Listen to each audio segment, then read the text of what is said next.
Marvel Studios' Thor: Love and Thunder has epic visuals and incredible action, which is why I'm speaking with VFX supervisor Jake Morrison to break it all down. Hey, nice to see you, Jake. Hi there. Lovely to see you. Great to have a chat about the film. Yeah, let's do it. So there are so many incredible visuals in the film, but I think we should fast forward to one of my favorite moments, which is the Gates of Eternity with some of the most adorable warriors yet in the Marvel Cinematic Universe, and some of the most incredible visuals. When you first went to approach that scene, where did you start? Sometimes you start with storyboards and then you move into the previs stuff and you go to the little cartoon people. This one, we just jumped straight into the previs. So we knew what we wanted. I talked to Taika extensively about the vibe that he wanted. We kind of already had a structure that we knew was going to be in there with like 2.5 minutes. Creative boundaries are actually very good because it focuses you to come up with something unusual in there. Sometimes a blank slate is actually not helpful because it could be anything. But when you know you've got to come up with a fight beat with the kids in 2.5 minutes to this song, it actually pushes you creatively to do something that's very focused. So once you have all of those parameters set, what was it like getting to capture everything on set, especially with all of those adorable kiddos? Taika creates such a family atmosphere on set, but this was like a literal family atmosphere. Like we had everybody's kids there.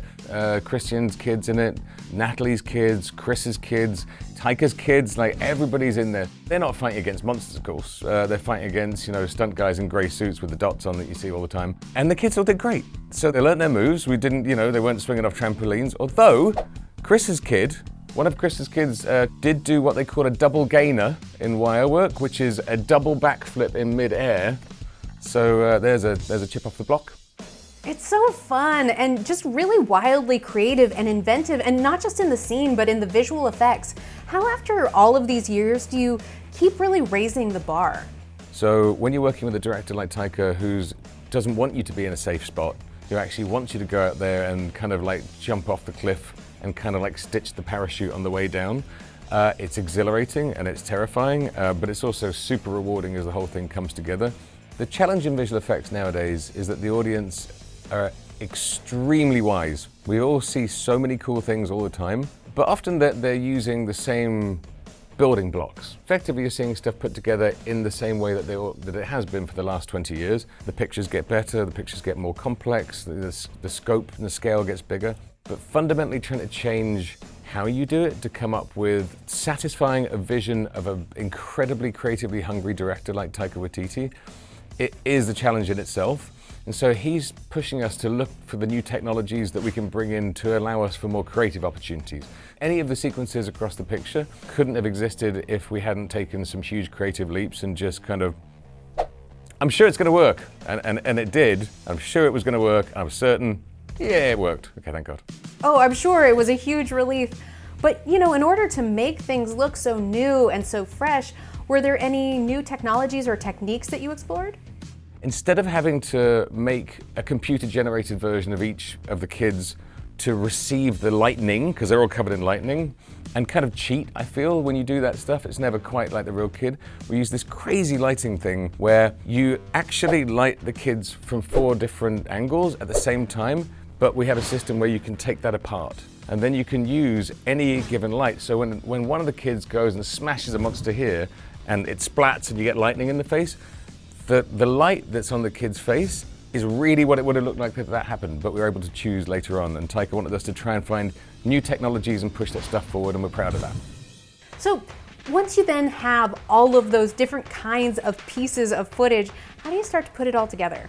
It's actually a very creative process when you get to post with this, because you effectively, when you're shooting, you have all these different lighting passes, but they're all conjoined. So we do what we call dealing. You take them and you like a deck of cards, and you deal them out, and now you've got 4, 6 different layers of light.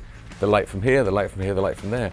Then it's a matter of going through an editorial. We start doing our what we call post-viz, when you start adding the monsters in, but you're using live action as opposed to pre-viz. And you start building the scene and you start saying, well, it'd be cool as if this one blows up like that, if that one blows up like this. If we have a lightning strike from here, if Axel does this huge move here, smashes down, we should have the light from the foreground. And then you can start like blending like a chef, where you basically go through and you start pulling the ingredients you need from lighting. You've already got the stuff because you've already shot it, crazily enough. but you get to choose how much you blend in post. I mean, again, technically, never been done before, completely crazy, but from an artistic point of view, super satisfying. And then it's, because it's real, you're actually working with these kids, not computer-generated versions of them. Seeing the whole thing come together is pretty gratifying, it's cool. It most certainly is. So Jake, now looking back at this entire experience, you've gotten to work on all 4 of Marvel Studios' Thor films. What do you love the most about these stories and these characters? The interesting thing about Thor as a character, and from a visual effects point of view, is it can be anything. It's not a grounded character. Like, there's no character in the Marvel Universe that epitomizes space opera like Thor. Like, he can be anywhere, he can do anything. He's got magic, he's got science. From a visual point of view, you get to tell any story you like, and that's the attraction. Well, you make it look fun and you make it look incredible. Thank you so much for talking with us, Jake. And of course, everyone, go experience Marvel Studios' Thor: Love and Thunder in theaters now.